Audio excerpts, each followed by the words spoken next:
Na at asawa ni June na kung tawagin kay Inday. Mrs. din, si Miriam, di ba? Nagluluto ka ba?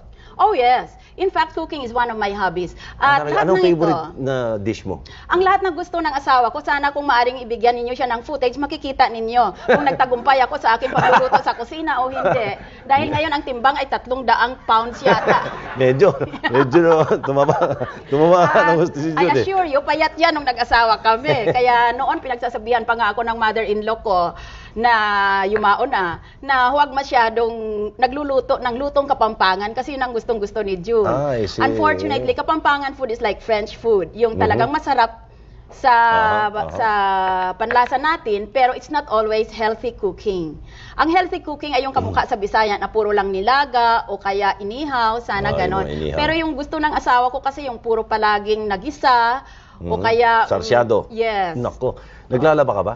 Oo. Dahil nung dalaga ako, nung lumalaki ako sa Iloilo, mahirap lamang kaming pamilya. Akong pinakamatanda na sa 7 naming magkapatid.